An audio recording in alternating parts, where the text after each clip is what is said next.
But when I went to college, it was like I wanted to make my own business. I wanted to be my own boss. So I didn't always want to depend on my mom. So for me, I'd rather figure it out on my own before having to go to somebody else for the answer.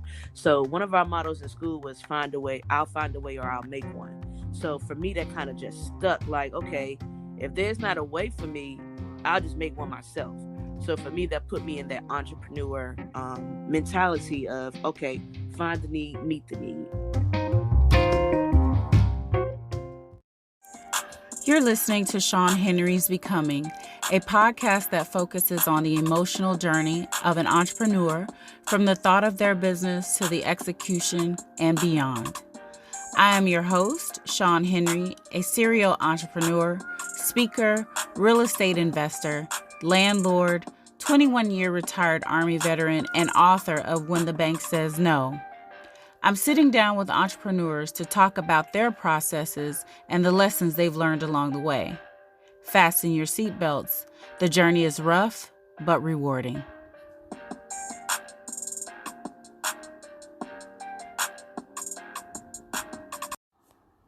Hi, this is Sean Henry from Sean Henry's Becoming.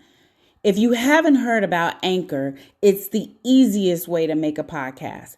Let me explain. It's free.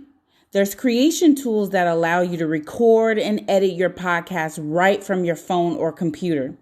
Anchor will distribute your podcast for you so it can be heard on Spotify, Apple, Podcasts, and many more. You can make money from your podcast with no listenership. It's everything you need to make in a podcast in one place. Download the free Anchor app or go to anchor.fm to get started. Thank you for joining us here again today on another episode of Sean Henry's Becoming. We have an amazing DJ, another DJ, but with a different twist on it. We have Scoob The DJ with us joining us today. How are you, Scoob? Hey, how you doing? I'm well. How are you? I'm doing very well. Thank you again for joining us today. So let's just get into it. Give us a little backstory about you. Where did you grow up, or where are you from? Well, I'm originally from the DMV area. For those who don't know, that's the DC, Maryland, Virginia area. Some people think that's the car place, but it's not. I was born in Washington, D.C. And lived in PG County for the majority of my life. I moved to Atlanta, Georgia back in 2009 for college. And I've been here since. I currently reside in Macon, Georgia, which is about an hour 30 south of Atlanta, of course. So, still out here in the Georgia area. Wait, okay, so you can't run through that. Who thinks the DMV is where you get your car registration when you say that's where I'm from? You would be surprised, like, for those who aren't, like, I guess, aware of, like, the Tri-Cities area, which is, up top, or if they're not aware of the DMV area, like we call it, then they'll be like, the DMV, what is that? Like, the car place? And I was like, absolutely not. Like, no. So sometimes you just have to explain to people, the DMV area is DC, Maryland, Virginia. They be like, oh, that makes sense. Oh, okay. So I'm not from Georgia. Georgia is the furthest east I've been, but I've been here since '99, and I've heard of that many a time. So maybe okay. Gotcha. Right.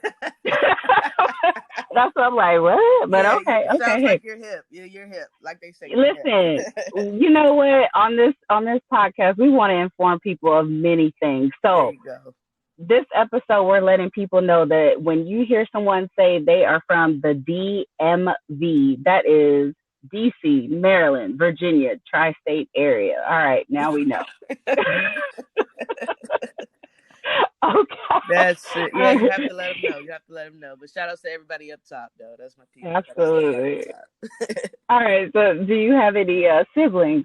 Yes, I do. Biologically, I have two sisters. My mom and dad decided to raise my two cousins, which is I have another, an additional sister and brother. So all one big family. So I have three sisters and one brother, and I'm the oldest of them all. So okay, we got that in common. I'm the oldest. My mom had three, and I'm the oldest of three. So you said your parents raised your cousins, but even if your parents didn't raise your cousins, there's a lot of cousins who are more like siblings. Yep. So. Yep. Mm-hmm. Yep, because I still got I got my other two cousins too, who was always at the house with us. So you might as well throw them in the mix too and call them my brothers too. So, and I'm still the oldest out of all of them. So, Oh wow. Okay, so how did that work?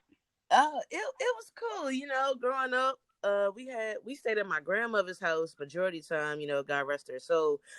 So just imagine a 1-bedroom apartment in DC, and it was 1, 2, 3, 4, 5, 6, about 6 or 7 of us, and then when my mom, about 6 or 7 of us in the apartment, just all bundled up and just family, those are the times that I miss. Of course, they can't do that now because then people mind their business. So, but from just going falling where you lay, that's where you're at.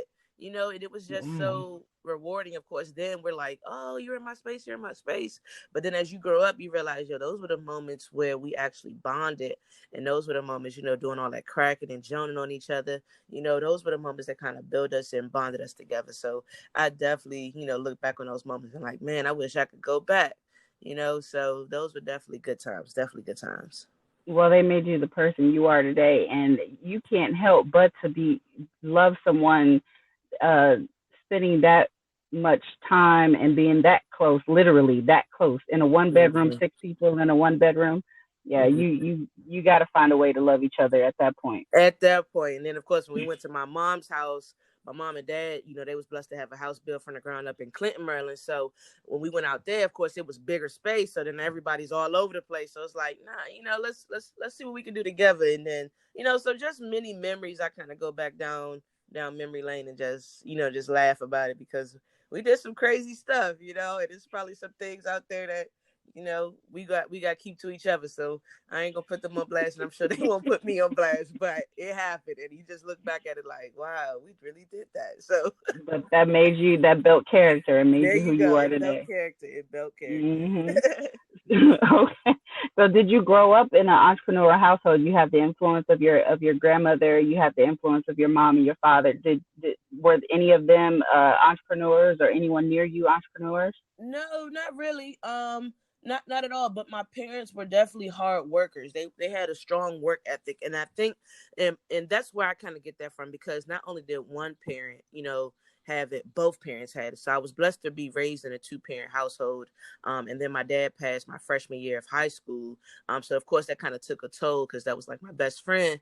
And I still miss him to this day and things of that nature. But with 2 parents with strong work ethics, it kind of fell down on me. So whereas people just think, oh, you may just DJ. No, I like DJ because that's what I love to do. I love to do music. But I also have a full-time job. I just left serving because I was a server, which was a part-time job. I also, do different hustling gigs because it's always just about your work ethic and about providing for yourself. So I didn't, grow up in the entrepreneur household, but I was in an environment where it's always about providing and making sure, you have enough for your family and making sure, you have a backup plan. So that's one thing my mom always talks about as she continues to grow is having an emergency fund and things of those natures. So, whereas I wasn't grown up in that environment, where you can make your own business, I was in the environment where, you work hard, nothing's going to be handed to you, nothing's going to be given to you. So you're going to have to work for what you want. And, that definitely pays off now in the future and now and presently, of course. Can I ask you really quick, and you don't have to answer this if you don't want to, the death of your father at a young age, can we talk about that briefly? Sure. Yeah. But I just wanted to talk briefly about that, especially in this day and age with people not being able to deal with tragedy or deal with adversity. You said your father was your best friend, and then having him pass as a freshman, while you were a freshman in high school, you're just getting started in high school. What effect did that take on you and your siblings, but you in general? Yeah, it took big effects, and I think as I'm getting older, I realized the effects it took. Because back then it was kind of hard to deal with. It wasn't, for me, it was still a dream because my dad worked so often, he was always coming in either late night or early morning. So I remember moments just sitting there either watching like wrestling on the couch with my dad, or back then, Dave Chappelle show was popping. So watching Dave Chappelle show with him. And he was always, I played basketball when I was younger. So between travel ball, playing ball for the school, playing on the AAU team, the county team, all of those things, my mom and dad was always present. You know what I'm saying? And then I don't know how he did it, but my dad was always trying to be my coach on whatever team I was playing for. He was trying to be the assistant coach, the coach. I don't know how he did it or how they let him do it, but he was always somehow at the end of that bench. You know what I'm saying? And I always remember him, anytime I like fell or anytime it was like a soft moment, he was always, like, come on, strengthen up. You got this, you got this. So for me, I was always with my dad, in the car riding around. He put me on the Sade, some good music, things of that nature. So to lose my dad in that moment, like I still remember the day it happened. Like I remember coming home from a volleyball game at the time. I seen all the cars outside my mother's house. And I was just like, yo, it's a lot of people here, So, but also prior to that, I remember like leaving the gym at the volleyball, and somebody had just randomly came up to me and was like, I'm sorry that happened to you. And I was like, what you talking about? Like, we just won a game. What are you talking about? And then it was like, I'll keep you in my prayers. And I was like, what are they talking about? It didn't even dawn on me. And then I come home, getting dropped off on a van, getting home, and I seen all the cars outside the house. And so I go in, and it's like everybody, like from my mother's church, from our church, my relatives, and then I see my grandmother cry, which is my dad's mom. And I've never seen her cry. I've never seen my grandmother cry. So to see tears in her eyes, I was like, oh, something really going on, something wrong. And so that's when they was like, we just gonna pray for a second. So we prayed, and then my mom continued, and it's like everything just shut out. I tried running out the door. Nobody could really hold me back. My aunt tried to come and hold me. It was like at that moment, life just stopped. And it was like, you're not telling me this right now. Like, this is a dream. You know what I'm saying? Like, this isn't real. And for me in that moment, I really didn't cope with it. I stopped playing ball because I had tore my ACL, left meniscus, and right meniscus. So it really wasn't fun for me. Started talking and dealing with the wrong people. And then just your mindset was just different, because it's like everybody say, they try to comfort you and say, oh, if you need anything, let me know, I'll be there. Let me know what you need. And in my mind, I'm like, yo, unless you can bring my dad back, there's nothing you can do for me. You know what I'm saying? So for me, that was just my mentality there. But at the time, I also knew that I'm the oldest, and my mom, like, they was married. What am I don't want to tell my age, but it ain't old, but it ain't young either. You're a few years older than freshman year in high school. Yeah, so they had to have been married. They had just renewed their vows too, so they had to have been married. And correct me if I'm wrong, but they had to have been married for like 15, 60 years. I mean, you can't correct me, but if my mom hears this, she gonna correct me if I'm wrong. But they had to have been married for over 10 to 15 years. You see what I'm saying? So that's all my mom knew was my dad. So I heard her crying late night. You know what I'm saying? And I heard, granted, in front of us, she tried to keep it up. Because she has to also be strong for us, but at the same time, I also know that emptiness that she felt as well. So it was just a lot. But I don't think I coped with it personally until I graduated from college with my bachelor's degree. When I graduated with my bachelor's degree, I remember sitting in the stairs, and sitting in the chairs and texting my mom real quick. She was like, I'm really proud of you. And I texted her and I said, I never imagined this moment without my dad. So it was a blessing that she was able to get my grandmother, because my grandmother, she would not fly. She can't be in the car for long hours, but it was a blessing that she was able to get her down here to Georgia. So, I didn't have my dad walking across the stage, but I was able to look out and see my grandmother. And that definitely, was the moment that I kind of coped with it and dealt with it to say, hey, he's really not here. So, it's still a trying period.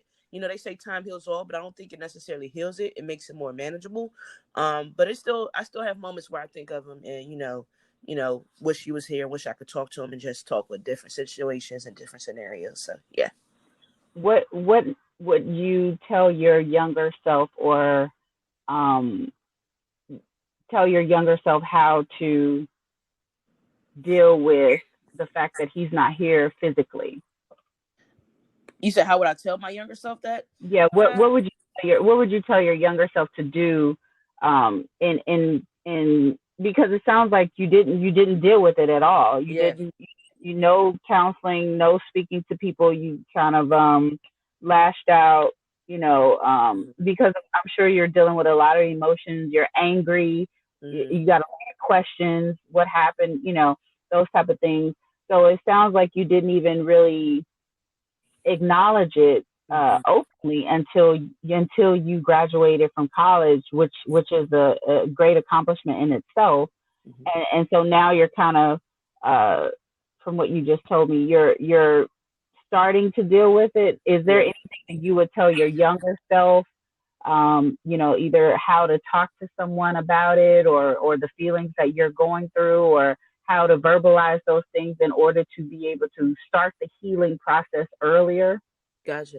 I don't necessarily think so. I think with some things I probably would change, in regards to just me talking more to people. But back then I really didn't talk to people. As much as some people may think, like, I know a lot of people and I'm very much a people's person, but I didn't like to talk to people. I listened to everybody else's problems and everybody else always came to me for their things, but I never went to anybody else for mine. So it was something that I just kind of kept in because that was just, just how I operated, I guess. It was easier for me, because trust was very, very minimal. But if I could tell my younger self, it would pretty much be, that you got this, that you can definitely comfort it, speaking out more, being able to be there for your siblings more. I think that was one thing that I just regretted, was not being able to comfort or be there for my siblings more, because they were also hurting, and I was just dealing with it the way I wanted to deal with it, and, kind of being selfish in a sense. So I would probably just tell my younger self, hey, you also have, younger siblings here that's also hurting from this. So you have to be there for them. If I could have the strength that my mother had in dealing with all of this, and the strength, to deal with that, I would have that for my younger siblings as well. Mm-hmm.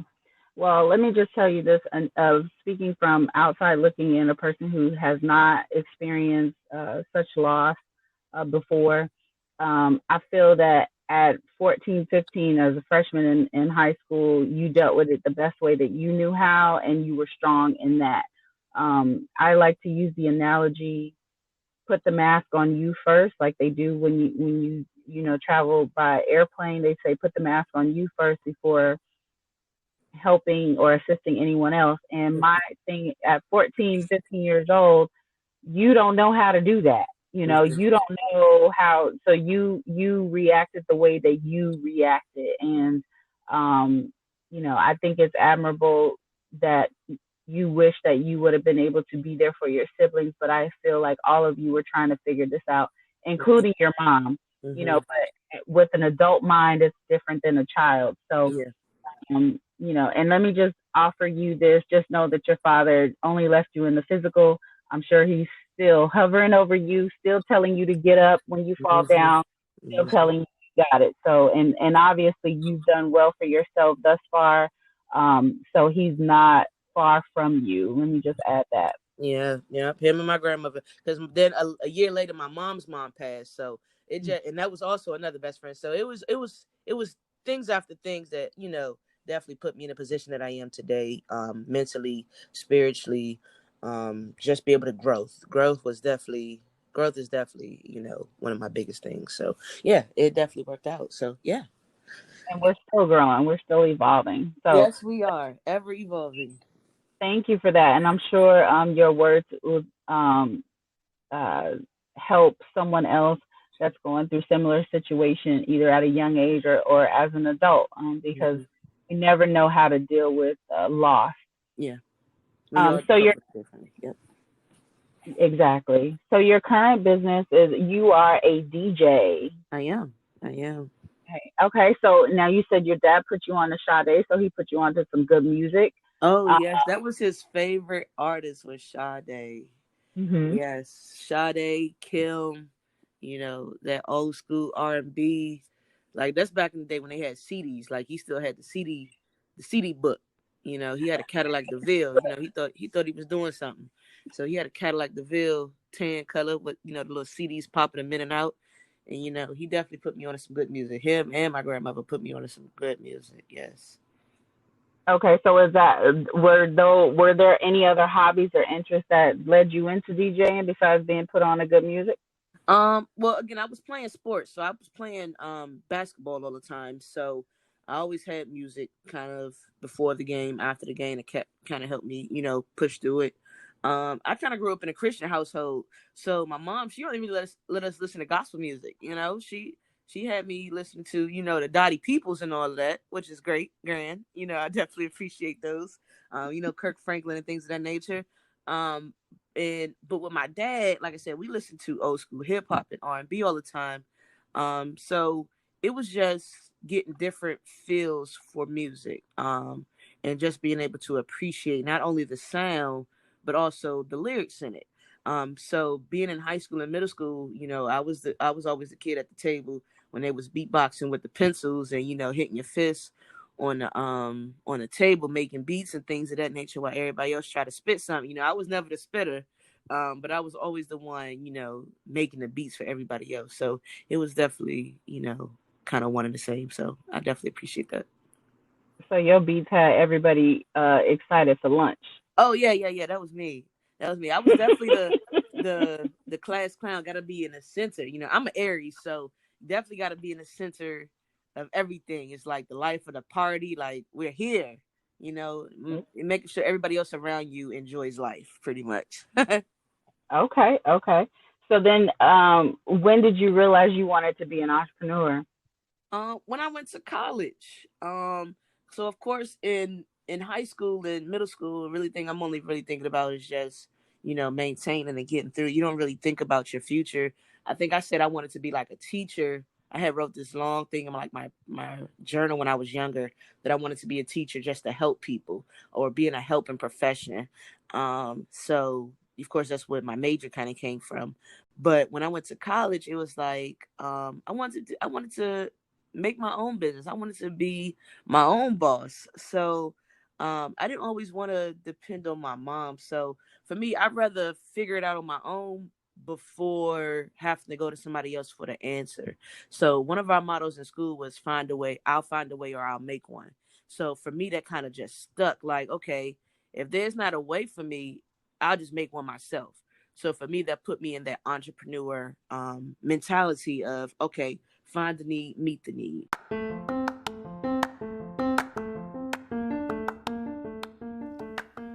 When the bank says no, Airbnb hosting without owning the property. Read how one woman took a bank's rejection for financing and turned it into a lucrative Airbnb business without owning the property.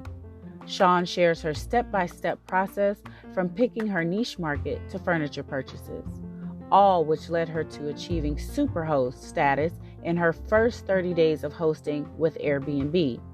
Learn how she made almost $20,000 in less than 7 months while still maintaining her full-time job. New hosts are often unsure of what they need to do, making Airbnb harder than it has to be. Follow her story of determination and perseverance and learn how you can implement her practices in any of your entrepreneurial endeavors. Go to www.ShunHenry.com. That's www.ShunHenry to order your copy of When the Bank Says No, Airbnb hosting without owning the property. So I remember living on Parson Street when I was in college, and at that time I was like the YouTube DJ because I didn't really have no equipment or nothing like that, but I knew all the jams. I was the one everybody handed the aux cord to. So in college, I had my little computer speakers with my little Dell laptop that the school gave us, and I would be switching back and forth from YouTube videos. Take one out, start playing one when the commercial came on, and then let that track ride, and then play the next one and clicking through the screens and whatnot. So, for me, I was like, oh, I can do this. Oh, this is it. And it got everybody else around me happy. Everybody was partying. Everybody enjoyed themselves. So for me, I was like, oh, this is it. I can do it. And with me, like I said, I'm always doing something. Like I try to start a shirt line called I Live Clothing. But then things had happened, so then I put it to the side. So I'm always starting something and not finishing it through. So when I started DJing, I was like, oh, this is that I should have been, you know, elaborated on this. So I should have been sticking to this because this is me. This is where I'm happy at. So for me, it was like when I started this about in 2018, about 2018 when I started DJing. I was like, oh, I should have been done this a long time ago. So I'm glad I just kind of reverted back around to it to be able to enjoy the elements. So that definitely works for me. Well, I think everything happens in due time. We see a lot of people around us that are doing great things, but we have no idea what it is that we should be doing until we have that aha moment or, Mm-hmm. something happens. So I feel like you're doing exactly what you're supposed to be doing at the time you're supposed to be doing it. So Because I made it, and you definitely hit on the nail there because timing is definitely everything. Because then I may not have appreciated, the gifts then, whereas now it's kind of like I'm actually investing time into myself. So one of the things, like for me, is I'm always worried about everybody else, and for me, it's like as long as everybody else around me is okay, then I'm okay with things. So for me, I had to realize, okay, well, what do you want? What do you want out of life? What do you want out of your life? Like, it's not going to be anybody else that's going to live it. It's your life. What do you want to do with it? So even when somebody asked me, okay, what do you like to do? Like, for me, it was like, well, if everybody else is having a good time, I'm okay with it. So I had to realize, okay, well, what do you want to do for fun? So now I started traveling. I started getting out more, and I started talking to people more, and getting out of, I guess, my comfort zone of just being in control of everything. Like it's okay to let your guard down a little bit, not too much, because you don't know people's intentions, but at the same time, it's okay to step out there because that's how you're only going to grow, and that's how you're going to learn is if you step out there. So. for sure, I'm a little guarded as well. I think life does that to you. But you Mm-hmm. do have to leave the door cracked a little bit for Yeah. opportunity and people who were good intentions to come in. But I feel like once don't ignore red flags. That's what There you go. let's There you go. let's say that. Don't ignore it though. Don't ignore them and don't make excuses for them, and you will be just fine. There you go. There you go. And that's what I'm learning constantly, daily. At this point in my life is just not ignoring the red flags. So Hmm. definitely one of my top goals here in life now. So you said you started a clothing line, I Live, because what I have realized is that even for myself, entrepreneurs, we don't start with the company that we're working on now. It's previous companies and things that you have spoke on that has brought you to this point. Hmm. So your I Live clothing line, can you tell us a little bit about that? What was that about, especially since you're gonna relaunch it? Yeah, so I started that when I was in college. And and it's pretty much to say that you live for yourself. You live without permission. You just live, like seeing the brighter things of life. Like it's a lot going on in society, and just to be able to say to yourself, "Hey, I don't need anybody's permission to live my life." So kind of going back into when I came to that realization that I need to live for myself, that's when I wanted to give that outlook to everybody else. Like you don't need anybody else to live for. You know what I'm saying? Just having a positive outlook on life, and realizing that it's okay to live. Like no, a lot of times, and especially for me, it was trying to live, the life that my parents wanted me to live, or live how my mom wanted me to live, and see it in her eyes. I'm not sure if you are a parent. So yeah, you said you have a son. So you probably Hmm. have your mindset of how you want your son to be. We can say all the time, hey, I love my kids. I want them to be happy. I want them to do it. But sometimes we get this pre-notion, okay, I want them to do this, or I want them to do Hmm. this, or I want them to be this way. And if they don't do it, it's kind of like, well, dang, did I do well as a parent? Like, but it's kind of realizing to have that conversation like, no, you did awesome as a parent, mom, But now that I've grown up and I've seen things and I've experienced things, I want to live it differently. You know what I'm saying? I haven't lost my values or my beliefs that you've given me, but I now know, okay, I can do this differently. I can do this my way and still be able to have something to believe in. Because that's the only reason why we can go through day with day. We have to believe in something, whether it's whatever you believe in, you have to have something that's grounding you. So for me, I need, and that's the conversation that me and my mom tends to have every now and then is, I respect you as an adult, you respect me as an adult, and as long as we don't disrespect each other, but this is how I'm living. You know what I'm saying? So for me, that's what I live was being able to live by any means necessary, and just live your life and live in your truth. So eventually I'm gonna come back and relaunch it and kind of brand my DJing with I Live, probably call it like I Live Entertainment, DJ Scoob all in one, and just be able to market and brand those two things together. Well, I'm excited to see that for sure. I feel that the message is right on point. We all my tag on my car says I'm goals, and some people feel some kind of way about it. I don't really care.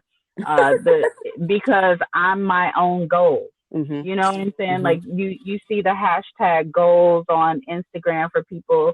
Mm-hmm. They want to be like this person or they want to be like that person. Yeah. And yeah, my thing is, yeah, you can look at or I look at those people as inspiration or to say, oh, if they're doing this, I know I can do this as Yes. well. Mm-hmm. But the thing is, you have to put your own spin on it Yeah. because I can't DJ like Scoob. I can be inspired by you and be like, oh, I like how she mixed that. Mm-hmm. And then it's like, okay, now it's my turn. Well, I'm not going to mix it the same way you mixed Mm-hmm. it because I'm not you. There So you we go. definitely have to live for ourselves. We can't live for our parents. We can't live for society. We have to live for ourselves because at the end of the day, when we're by ourselves, when we're looking ourselves in the mirror or we're laying in bed late at night and we're alone, or Mm-hmm. anytime that we're alone, we have to be accountable to ourselves. So Yes, I'm mm-hmm. really looking forward to I Live. Definitely trademark that and get it out so we can start rocking that for sure. There you go. I'll make sure I send you one too. And you I'm actually, excited. yeah, you hit it on the head when you said that people want what other people have. And I had just posted this on Facebook not too long ago. And it was like, people want what you have until they have to work for, what you have to work for. You know what I'm Oh, saying? you And it's, preaching today. You preaching. let me Okay, tell go you. ahead. Let me They tell don't you, know. They don't know. they don't know. And it's like, hmm I remember when I was in college and at the time I didn't have a car. So if you're familiar with the Atlanta area, so I Yes. remember I lived on Cascade and Fairburn. And like I said, I didn't have a car and I worked all the way on North Druid Hills. So Mm-hmm. of course, buses on Sundays, they always schedule me Sunday as a closer. So I remember, still having on my phone trying to make sure I kept up with the MARTA app. This was before Uber and everything was still around. So I was on the MARTA app, of course, if you're able to, if you get that last bus on North Druid Hills, I think it was like 88 or 89, to be able to get to like the Lennox station in order to catch the train to go to either MLK or go to Five Points or West End and then try to catch the bus from either end and then have to walk down that long road on Fairburn just to get home to my apartment. And I remember stopping one day just crying like, yo, I'm working so hard out here. I'm doing better than people my age. I'm working. I'm going to school. I got my own apartment. And why do I have to walk? There's people out here not even on the same level as me, and they getting stuff just handed to them. And I remember just walking and crying, like, why do I have to do this? Like, this is not what life is. If this is what hard work gets me, like, this is not what I want. And I just sat there and I just cried the whole time. And then I think my mom called me and she was just telling me, hey, everybody's not built from the same cloth. Everybody's not going to have that same work ethic and drive as you do. So yes, you're struggling now, but it's going to pay off in the future. And here it is now, with my own place, my own car, my own job. Of course, being able to be an entrepreneur and still have a full-time job and still be able to live comfortably. So I definitely appreciate those moments that humbled me to be able to experience that. Because some people be like, oh, I want to be like you when I grow up. I want to be like you. And it's like, no, you want to be better than me, or you want to, live in a different mindset, because that's just my journey. Your journey is going to be different. So that's what I try to, when I definitely try to encourage people is, definitely live your journey the way that is meant for you. Because what's meant for you is going to be meant for you, regardless of what anybody else, has to say, or regardless of what you don't see right now. It's still going to be meant for you. It's just the timing of it. So that's definitely something, that I live by daily, or try to share with other people. And the things that you go through, even though they're hard at those times, they prepare you and allow you to appreciate what you received I worked out this morning with my trainer, and it was damn near a cussing out session. Oh, I know those sessions. I'm like, bruh, I just told you I want to work on these love handles, but it ain't gonna get fixed today. Like, what we doing here? And he's just like, I know those sessions. I said that to my trainer too. I know it. Yeah, he's like, pull. Like, bruh, did you hear what I said? My arms hurt. He says, we're not working on your arms. We're working on your back. Bruh, my arms are connected to my back. Okay, my arms hurt. So that's the conversation that we're having. However, when I get dressed to go out, when I tell you he is my favorite person in the world, when I'm getting dressed to go out, because I'm like, oh, okay, I see what we've been working on. But and then also too, coming from the DMV area to Atlanta, you see the difference, because in DMV you had a lot of public transportation. Here in Atlanta, it's everything is so spread out, and you don't have a lot of that. So I grew up in California. It was nothing to catch a bus. You didn't even think twice about it.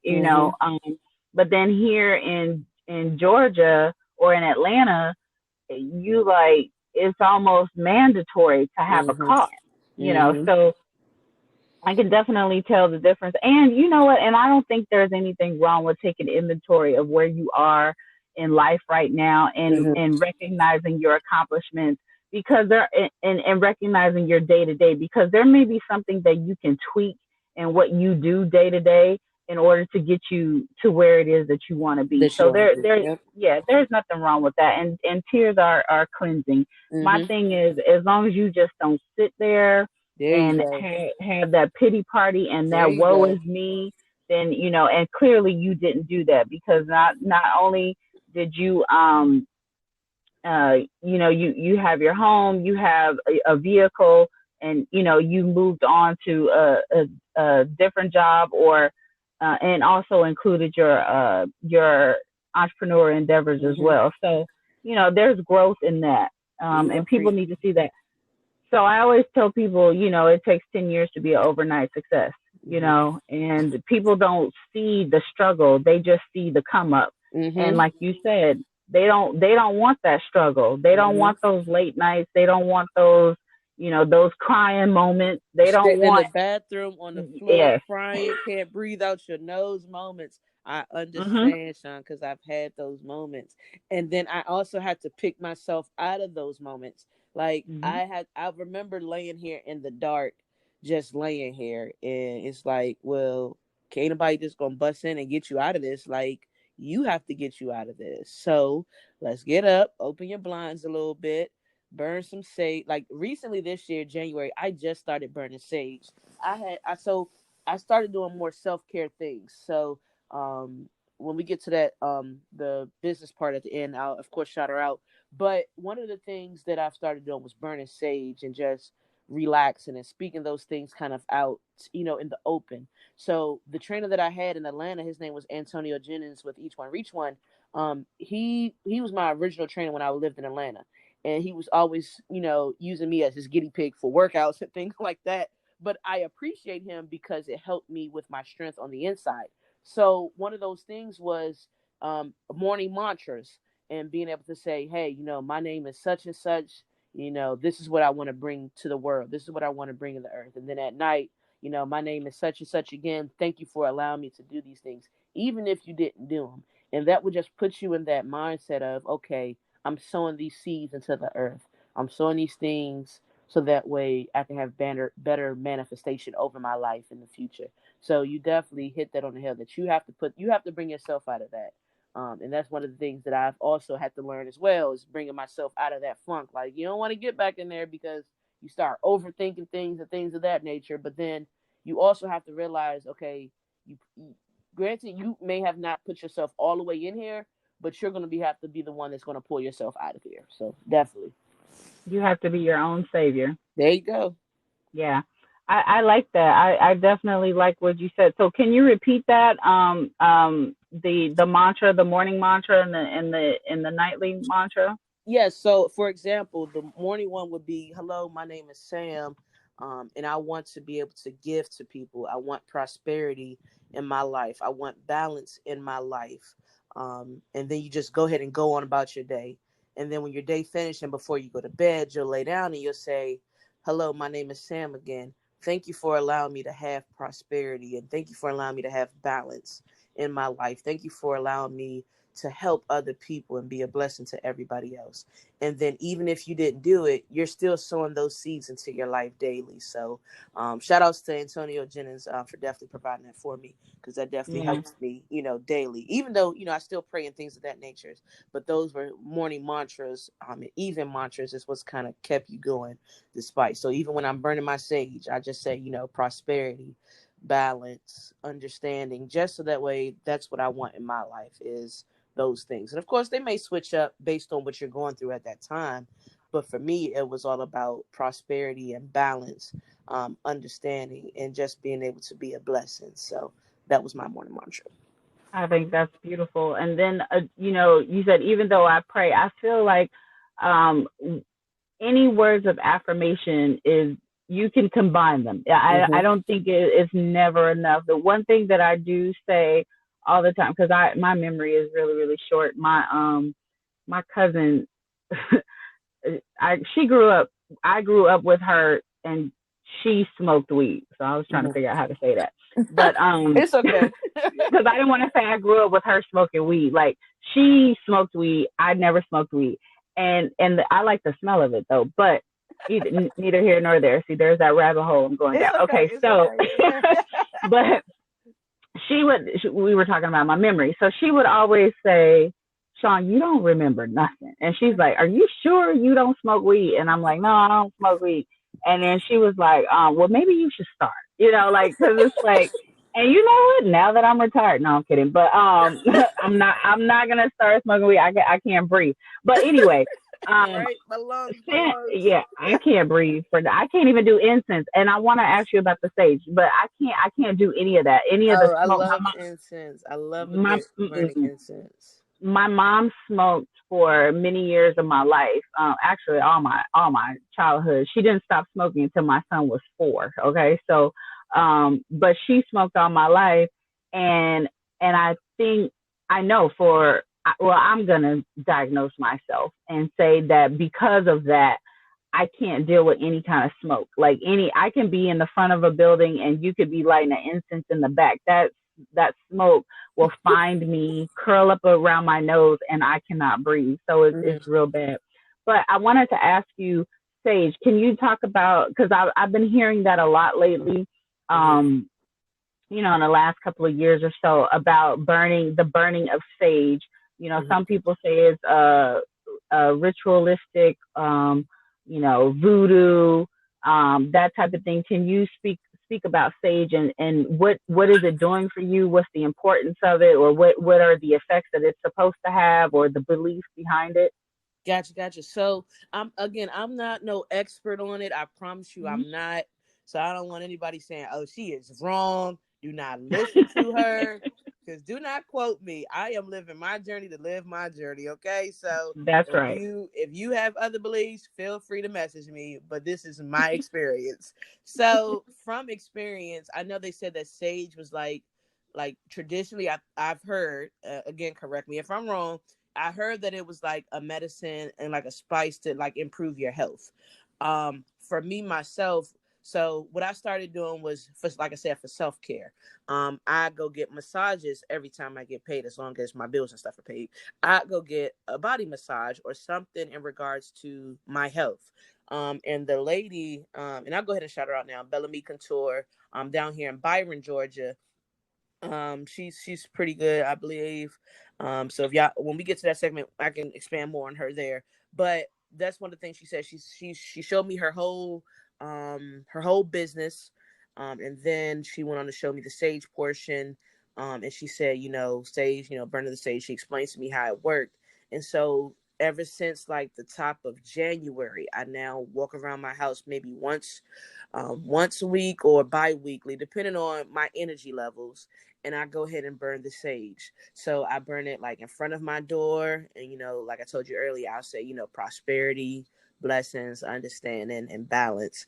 And I just walk around every room in my house, around every door, around every windowsill, just so that way whatever comes in, is peaceful, and whatever goes out is peaceful. I even burn it around myself to say, hey, if I'm the bad energy, remove it, remove me, from wherever I need to be removed if I'm the bad energy, or just help me be more positive in people's lives.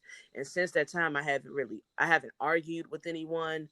My mindset has changed. And not to say that that's all that is, it could be other factors to it, but I do feel like that has helped me with balance in my life, because that's what I've been able to put out in the atmosphere, that I just want balance and I want peacefulness, because it's 2020, new visions, as they say. So I'm not putting that energy out there, because it's too much energy to be negative. It's too much energy to argue and things of that nature. So I try to be in a more peaceful mindset. So if, depending on who's been in my life throughout the week in my job, hey, I might burn it once or twice to say, hey, I don't need that. I don't need that in my life. I don't know what they came with, but let it go. Some people with all them germs and the sick. Oh no, like I just came back from a cruise. It was all those people. I need to burn the sage around me. So you just gotta make sure you stay prayed up. And for me, I stay saged up, and I just keep it all around me. You gotta have that positive energy.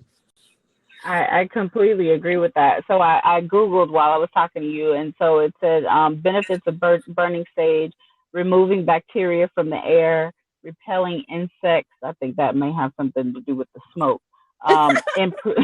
Improving intuition, purifying specific objects. And then improving mood and reducing stress and anxiety. I think wisdom. Yep. Yeah, so I agree with that, and thank you for your explanation. Because that's all that matters. I'm asking you. I'm not asking anybody who has an issue with it.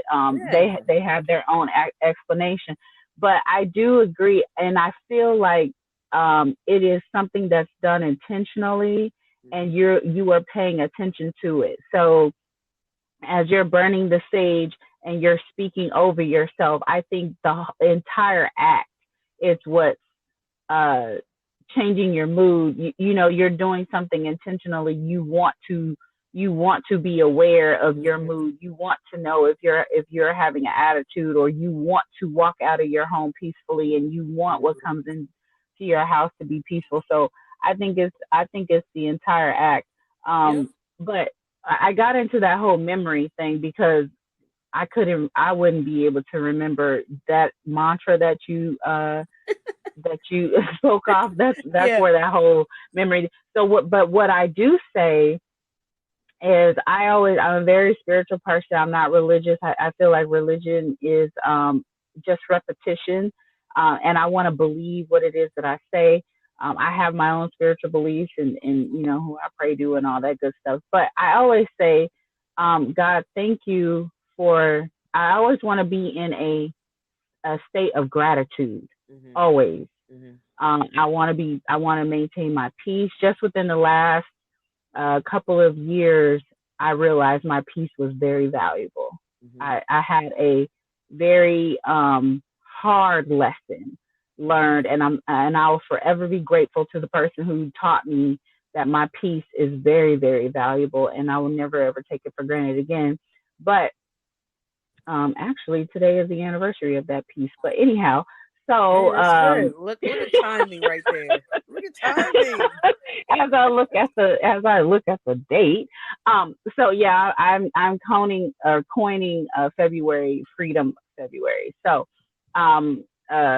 so anyway, I always say, God, thank you for what you have already blessed me with. Thank you for my current, thank you for my past blessings. Thank you for my current blessings. And thank you for the blessings, my future blessings.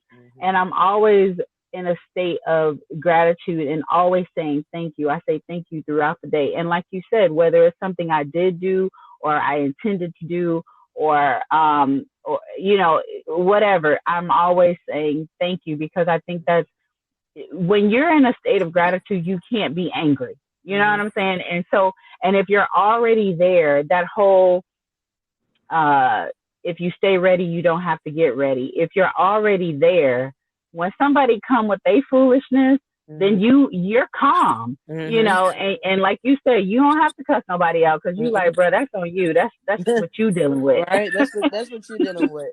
And I definitely agree, because it's like, now I'm at a point, and it's even sometimes when I see that some people call me, I'm looking like I already know they coming with that energy. I'm not even going to answer. Like, I'll watch the phone, because it's like, I already know what you about to tell me, or I already know the type of energy you about to bring, so I'm not even about to respond.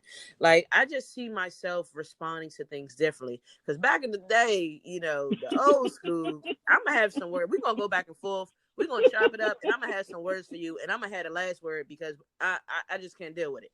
But now it's like, I'm gonna listen, and then after a while, I'm just going to remove myself, because that's just not the energy, or that's not where I am in life right now. And it's more peaceful. It's more peaceful. It's more relaxing to just have life that way. So even if I start seeing a bunch of negativity on my timelines and whatnot, I just start deleting people, because it's like, that's all you talk about. So it's kind of like, let's have some positivity in your life. Like, do something with it, you know? So I started working out more, and granted, the scale still says the same number. I don't know how, but the inches wise, and I can tell the difference, you know, in my face, and then, you know, on my love handles, I'm still trying to get them down too, like you said earlier. But it's good, because, like I said, with everything, I feel like everything is kind of tied into one, your mind, body, and soul. So like you said, you're not really a religious person. And granted, I was raised in a religious household, so I feel like I'm half and half, more so, because I still do believe in God and things of that nature.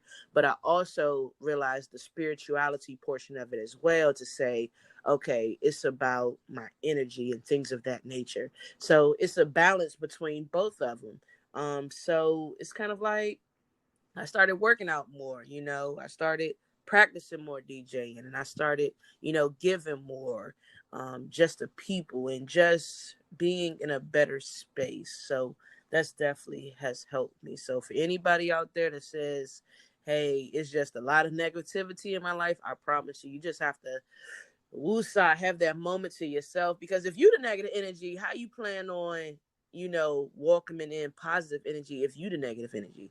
So you have to start with yourself. So that's why I burn the sage around myself as well, to say, hey, if I'm the negative energy, remove that negativity from me. You know what I'm saying? Remove whoever you need to remove from my life, whoever I need to be removed from their life. Maybe it's just not it right now. And it's not to say bad on anybody, but I want well for everybody, but maybe it's just not our time to interact right now. Maybe you going through something that I'm not aware of, that I can't help you with. And maybe it's something that I'm going through, that you can't help me with. So it's all about timing, and realizing that it's okay to move on. It's okay for our friendship to be placed on hold. You know, so it's just being able to realize those things. And I think sometimes we get so caught up in, you know, the social media aspect, and we get so caught up in, oh, well, what is such and such going to think? It's kind of like, nah, what do you think? How do you feel? You know what I'm saying? So don't bypass your feelings, or don't slide it under the rug. Just go ahead and, you know, be peaceful in your life. So definitely. You know, I think it's very, very important to be intentional on what it is that you're doing, and the people that you're talking to, and then also having the people around you. Everybody in your circle is not going to be beneficial to you. You know, you may have that person that you just want to, you know, catch up on the latest in love and hip hop, you know, what's going on with that. And then that, you know what I'm saying? And then and then that's just what y'all do. But then you have somebody that you like, you know, you may have a DJ friend or someone in the entertainment business, and you guys are, all y'all talking about is music or the new equipment or the whatever y'all talk about. You know, so I think people shouldn't take it personally that you can't make a whole lot of time for them, especially if you were on a mission for growth. So, Yeah. We on it's two again, different paths. Yep, I definitely agree. absolutely. We're on two And different paths. neither Yeah. is better. Neither is better or worse than the other. But what Mm-hmm. did you say? I live. So I'm Mm-hmm. living for me. I'm on my journey, and you are on yours. There you And go. I respect your journey, and I it's all love. respect your journey and then support your journey, because a lot of times people respect it, but then they don't support it. So Oh, definitely. it'll be a time where people say, "Oh yeah, I'm so happy for you. I'm so happy for you." And they want to be all in the know, but then they're the same ones that's blocking your blessings. So I've gotten to the point where I don't even share anything anymore until it kind of comes to life. I don't really Mhm. share much until it kind of happens, because I don't speak bad on nobody else, and I don't want nobody to speak bad on me to be able to block my blessing or be able to block Mhm. their blessing. So I kind of just keep those things. Like even doing this podcast, I think I only told maybe one or two people that I was going to do this interview for this podcast, because I didn't need that negative energy or any type of energy whatsoever. Anybody's input to say, "Oh, you just started out. You don't really need to do this," or "Oh, I'm so happy for you. I can't wait." It would just be too much. It would be unbalanced for me. So for me, it's Mhm. like, all right, I'm gonna tell the two people who I know for sure. I know they in my corner, so I'm gonna let them know, and then just leave it at that. So a lot of times it's being able to keep your business to yourself, so that way nobody else speak bad on your business.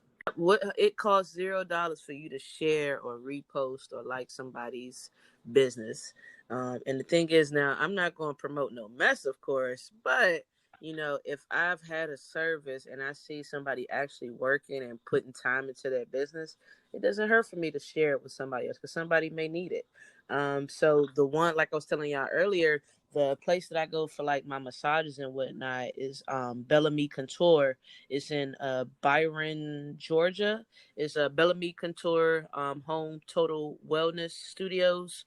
Her name is Ashanti Mills, and like I said, I found her on like a on Facebook. It was like a group that I'm in called Making Black Street, Making Wall Street for Black people, or something of that sort. Correct me if I'm wrong, but I had asked for somebody to recommend a black owned massage place, and they recommended her. So I gave her a call. And from there, I go probably every 2 weeks now, just to go get a massage, and that's who also put me on to the Sage and whatnot. So when I go back, and I'll probably be seeing her this week, to Mhm. go and get me a detox sauna blanket, and do something of that nature, like a fat burning session, or Mhm. like even if I detox from my feet, whatever the case may be. So I'm gonna just go back to her. Of course, I have other. I try to surround myself with people that has businesses. So, my line sister in Atlanta, she has her own catering business, Queen Eats LLC. So if you need like a caterer or anything like that, you can find her there. Queen Eats, and then I got another line sister that's in Alabama, but of course she travels. She does like the face paint, the candy apples, and all of that. Then people even down here in Atlanta, I mean not Atlanta, but in Macon, one of my coworkers, she just started her own little styling called Big Drip University. They're also on IG and things of that nature. So I always try to surround myself with people that that have businesses. Even I just supported one of my friends. We was in a training class together at work, and then kind of find out she baked. And so then I had ordered some cupcakes and cakes from her, and when I say those things were the best ever, those were great. You know what I'm saying? And she's a black owned female, black owned business, Dear Daisy Cakes. So it's always being able to surround yourself with people, who are not even, they can be on the same level as you, or they can't be on the same level as you, but as long as you're supporting each other. Because we're all out here trying to grind. It's room for everybody out here to make money, but it's just That's a right. matter of everybody supporting one another. So I got another friend who has her own cosmetology. She has her own, I believe it's all makeup. Levy. Even if I'm saying the name wrong, Levey, she'll probably be mad at me if I say the name wrong. But she has her own lipstick line and things of that nature. Then I got another friend. You know, it's multiple ones. Even with CIC, Commander in Chief, everybody. I try to surround myself with those people because then I know those are the ones that's going to support me. So if they be like, hey, I need a DJ real quick, Scoob, I got you. Hey, I know somebody that's looking, to make cupcakes. They need somebody that's going to do cupcakes. I have multiple people. So that's another thing that I'm trying to work on as well, is being able to have like one type of, I guess, base where if anybody says, hey, do you know somebody with this service? Okay, I have you, kind of like a yellow book page, but just for different Black owned business. Even then, like I said, I even know some people, even if it's not a Black owned business, of course I'm gonna support my own, but I support everybody in one in the city. So I don't want people to be like, oh, she's just supporting and bringing down other people. It's not even about that. But like you said earlier, we do have to support our people because a lot of times we don't get that support. It's been so many times when I've been looked at just because of, the color of my skin that, I'm not going to get this gig. But it's also been plenty of gigs that I have gotten that, weren't African-American people. And, we rocked it out. You know what I'm saying? And, they support me completely. Anytime I get another message, and I ain't gonna put her name out there, but I get it. She knows who she is because I did her daughter's wedding. But every time I turn around, she's like, hey, Sam, I got somebody else for you. I got somebody else for you. And she's always promote me. And I'm like, wow. And all I did was your daughter's wedding. You know what I'm saying? So it's a matter of just support. Even then I repost her things, daily whenever she posts them as well. But it's just a matter of just supporting each other. And that's the main thing. If y'all don't take nothing else away from this, even if you don't take away the fact that the DMV is not the car registration place, the one thing I want you to take away from it is just to be able to grow and support one another, because that's the main thing we need in these times is growth, support, and just being able to be there for each other. Because if we're not going to be there for each other, it's kind of like, who is going to be there? How are we going to get to that $1 million billionaire status if we don't support each other? Everybody started somewhere. So the thing is, they started. So I'm starting, right. Now support.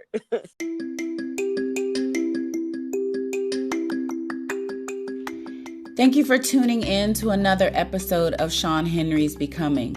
On this platform, we don't hurry our guests when it comes to telling their story. There are jewels offered in every episode that we want to avail to you, but we will respect your time. Although we know that you can stop, pause, and replay each episode at your convenience, we cap each episode around the 60-minute mark. Tune in next week to hear the conclusion of Sean Henry's Becoming interview with Scoob The DJ.